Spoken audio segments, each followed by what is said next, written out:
brillar, ser distintos al patrón mundanal es uno de los requisitos indispensables para el ejercicio del liderazgo, para poder guiar a otros. Y esto es porque somos un modelo fundamentado en Cristo.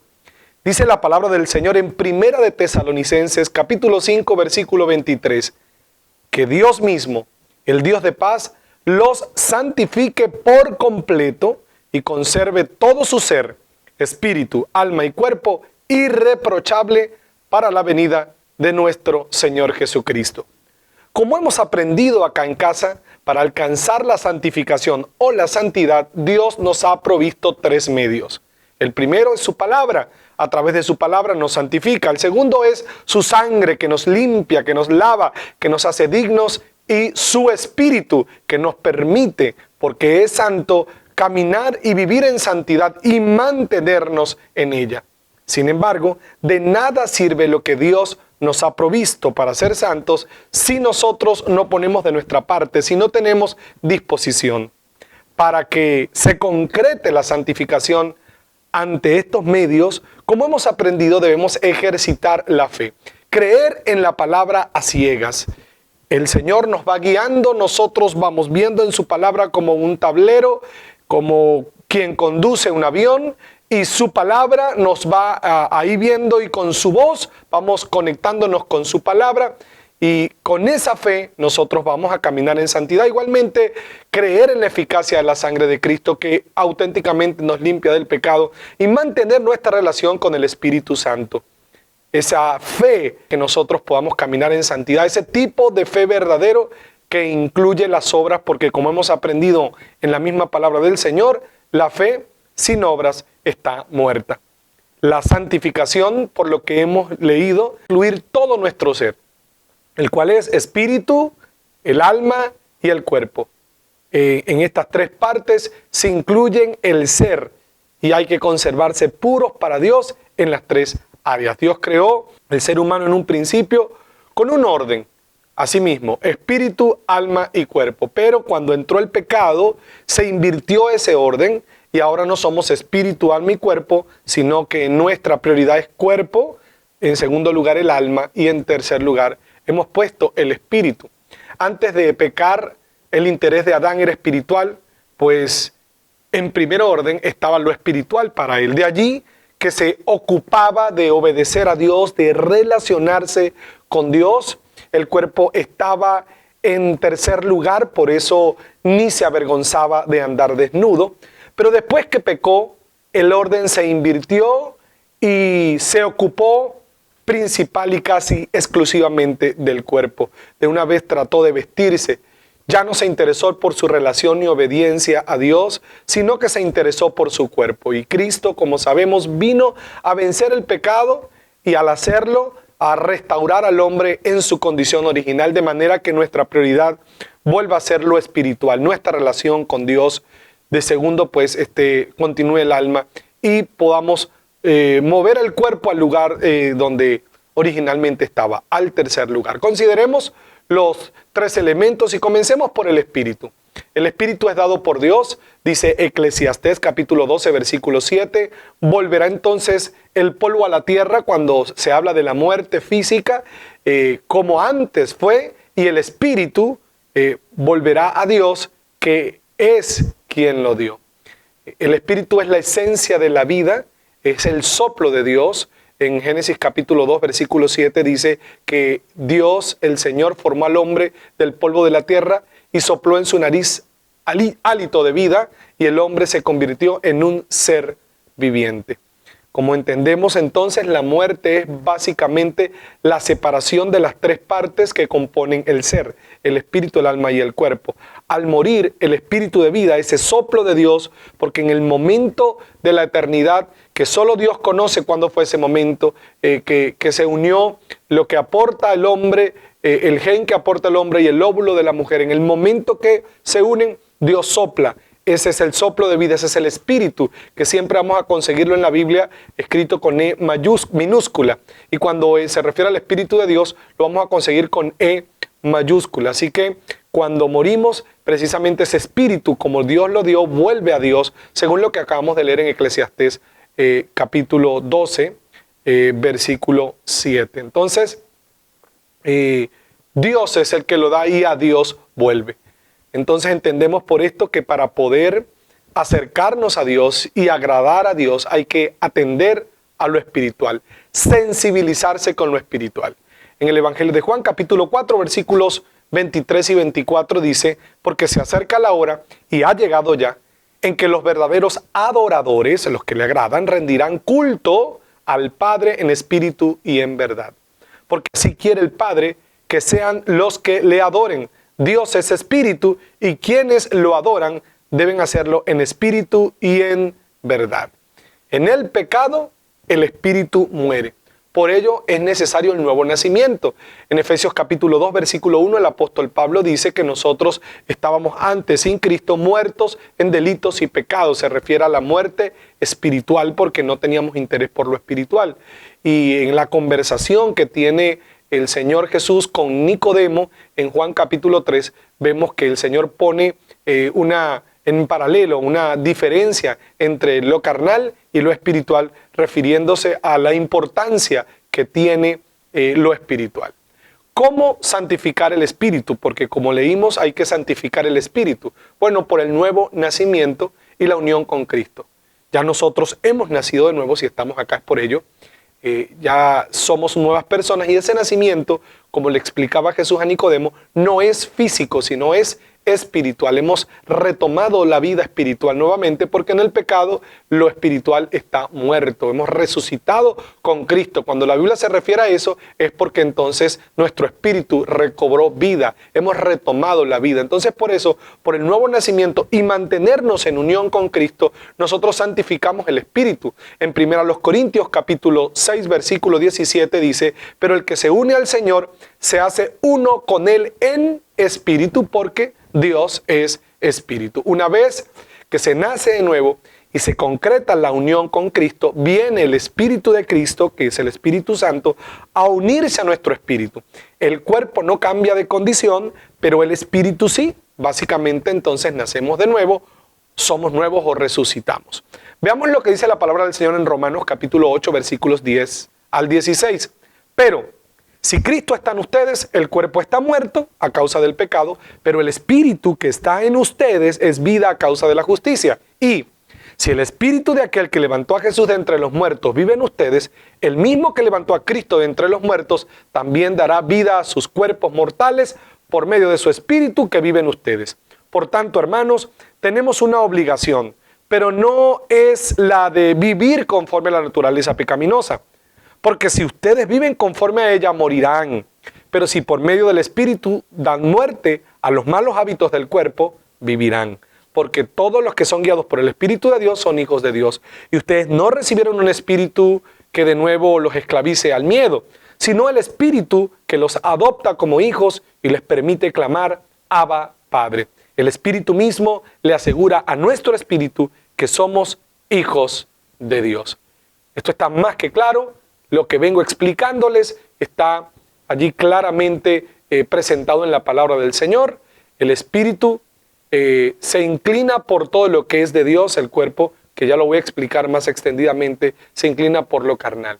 En Mateo capítulo 26, versículo 41, la palabra del Señor nos dice, es una instrucción de Jesús: estén alerta y oren, que es algo espiritual, para que no caigan en tentación.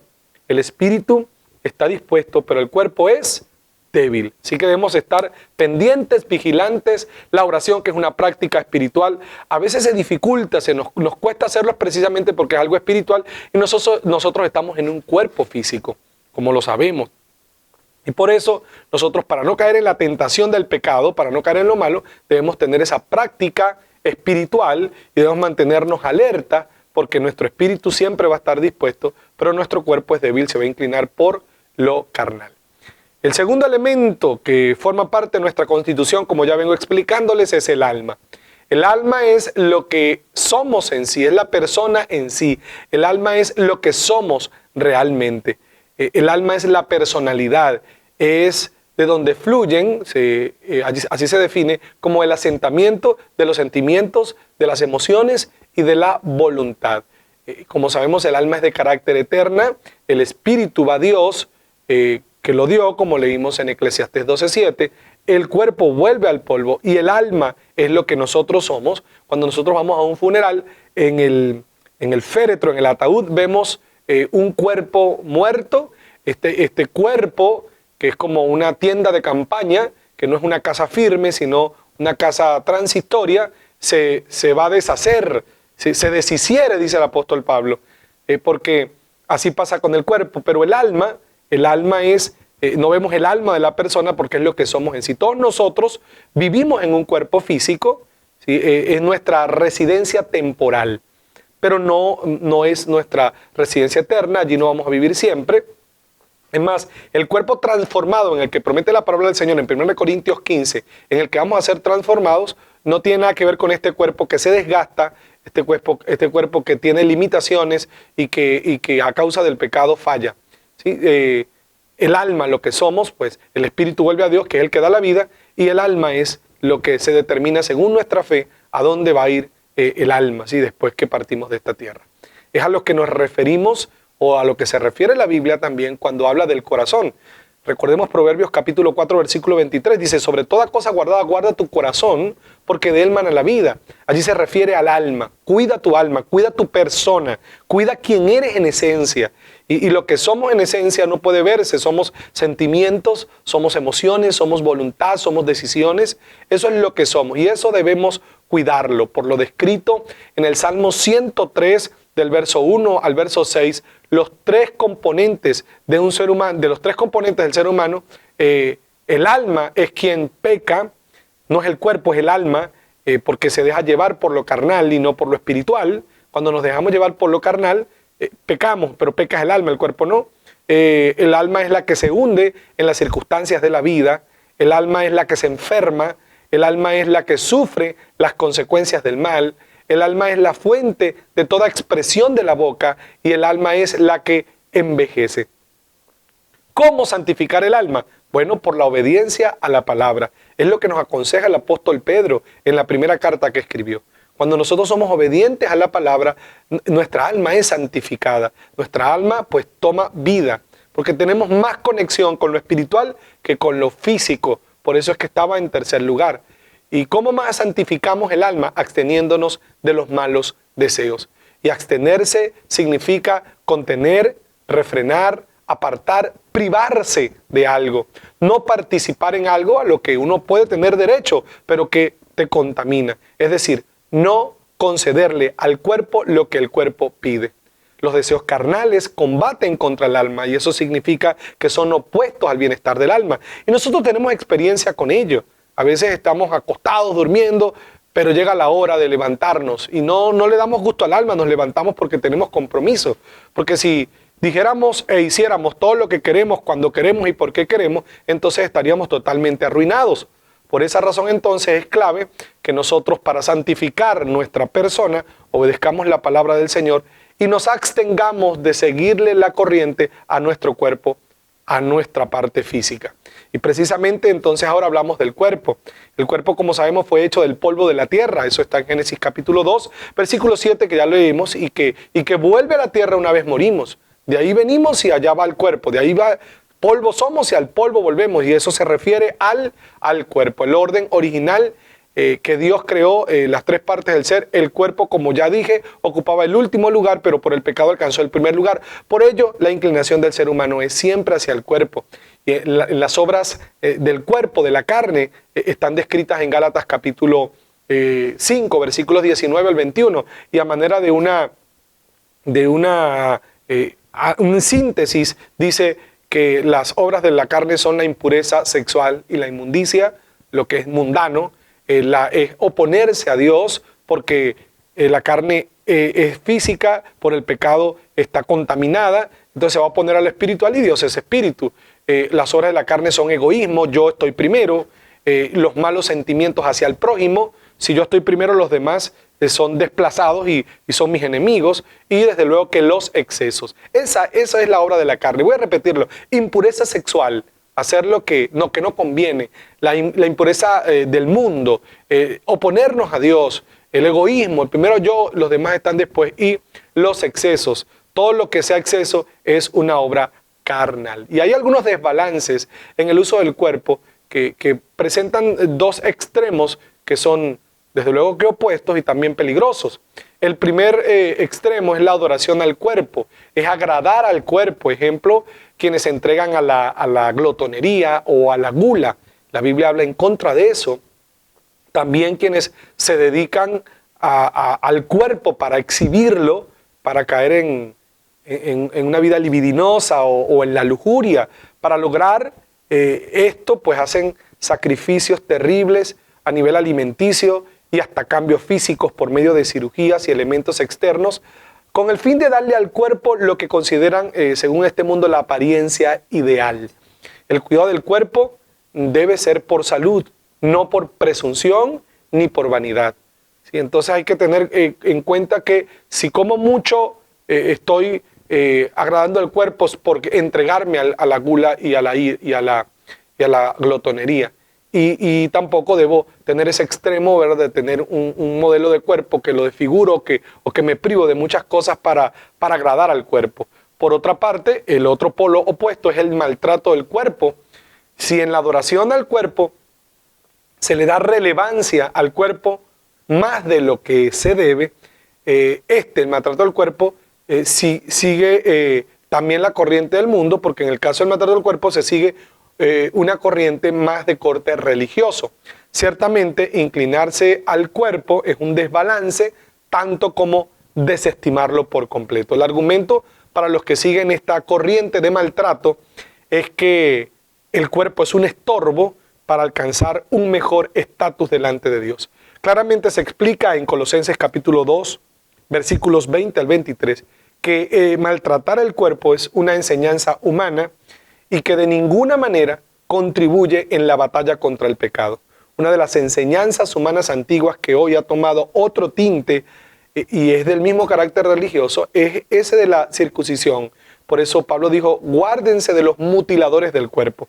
Gente que dice que hay que estar todo el tiempo ayunando, todo el tiempo orando, o sea, no hay todo el tiempo vigilando, no hay que dormir, no hay que comer para que podamos estar más cerca de Dios, nada que ver. La Biblia, Pablo le escribió a Timoteo, está en la Biblia, que Dios nos da todas las cosas en abundancia para que las disfrutemos, siempre y cuando nosotros seamos balanceados, porque es obra de la carne los excesos, pero es de Dios ser equilibrados, ¿sí? El cuerpo no es un problema. Así como no debe ser un Dios para mí, alimentando todo lo que quiera o venerándolo, cayéndolo en el terreno del narcisismo, tampoco voy a totalmente echarlo a un lado y considerar que el cuerpo es un problema, que mis ojos son un problema porque me hacen pecar, que mis oídos me hacen pecar, que mi boca me hace pecar. Nada que ver. Mientras nos mantengamos en el espíritu, dando prioridad al espíritu, el cuerpo se sujeta, amados. Hay que sujetarlo. Y por eso, bueno, el cuerpo hay que cuidarlo. La voluntad de Dios es que el cuerpo lo usemos equilibradamente para su gloria. Es lo que Pablo escribió a los Corintios. El cuerpo no hay que adorarlo, no hay que maltratarlo, pero sí hay que cuidarlo. ¿Y por qué cuidarlo? La razón por la que hay que cuidar el cuerpo es porque Dios nos dio el cuerpo.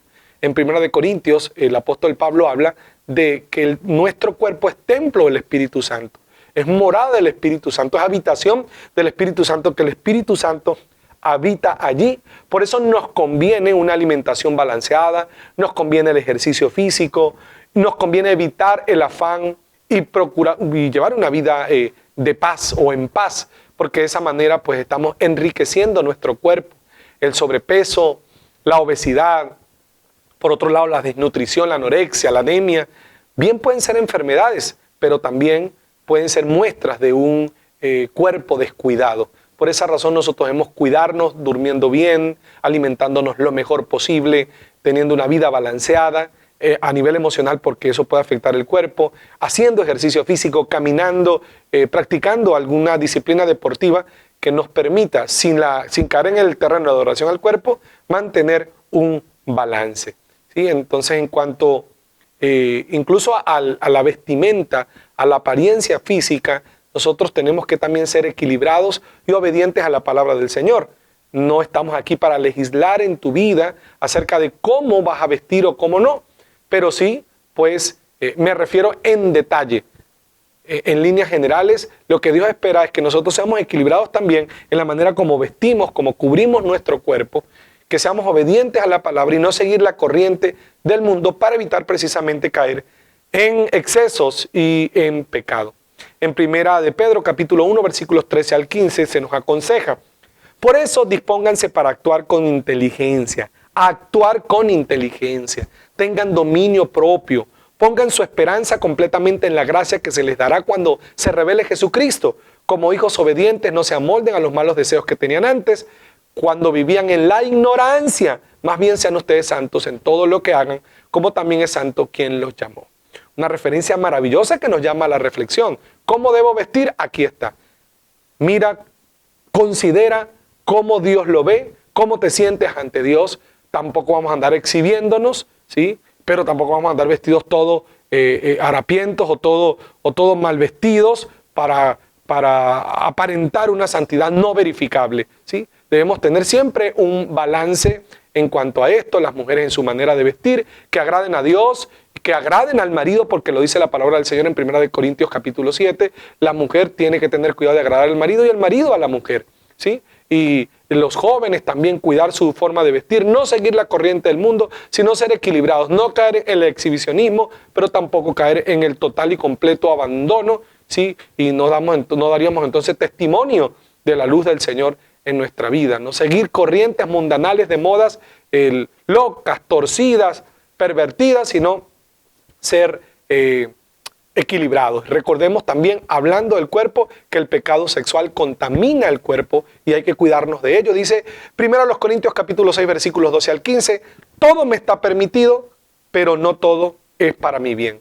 Todo me está permitido, pero no dejaré que nada me domine. Los alimentos son para el estómago y el estómago para los alimentos. Así es, y Dios los destruirá a ambos.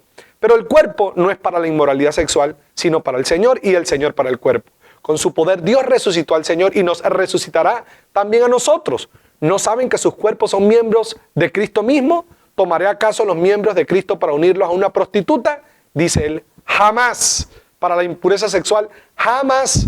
Dios nos autoriza a compartir el cuerpo solo con el cónyuge para el acto sexual. Dice 1 Corintios capítulo 7, versículo 4, la mujer ya no tiene derecho sobre su propio cuerpo sino su esposo, tampoco el hombre tiene derecho sobre su propio cuerpo sino su esposa. Es la instrucción que tenemos y por eso es que debemos entender entonces la importancia del cuerpo para Dios. El culto a Dios se rinde es con el cuerpo, no con el espíritu. Dice Romanos capítulo 12, versículo 1, por tanto, hermanos, tomando en cuenta las misericordias de Dios, les ruego que cada uno de ustedes en adoración espiritual ofrezca su cuerpo como sacrificio vivo, santo y agradable a Dios. Dios espera que así lo ofrezcamos y que sea de agrado a Él. El cuerpo es un instrumento que Dios usa. Nos dice Romanos capítulo 6, versículos 11 al 13, de la misma manera también ustedes considérense muertos al pecado, pero vivos para Dios en Cristo Jesús. Por lo tanto, no permitan ustedes que el pecado reine en su cuerpo mortal, ni obedezcan a sus malos deseos, no ofrezcan los miembros de su cuerpo al pecado como instrumentos de injusticia. Al contrario, ofrézcanse más bien a Dios como quienes han vuelto de la muerte a la vida, presentando a los miembros de su cuerpo como instrumentos de justicia. ¿Cómo santificar el cuerpo? Dándole prioridad al espíritu. Dice Gálatas capítulo 5, versículo 16, así que les digo, vivan por el Espíritu y no seguirán los deseos de la naturaleza pecaminosa. Y la siguiente forma es entregándole la vida a Cristo. Como dice Gálatas 5:24, los que son de Cristo han crucificado la naturaleza pecaminosa con sus pasiones y deseos. Cierra tus ojos, por favor, abre tu corazón, entrégale tu cuerpo, tu alma y tu espíritu al Señor. Dile en este momento que te santifique integralmente para que cuando Él venga a levantarte, te encuentre listo, lista para participar de su santidad por la eternidad. Abre tus ojos, dispón tu corazón, hagamos oración, pongámonos en las manos del Señor.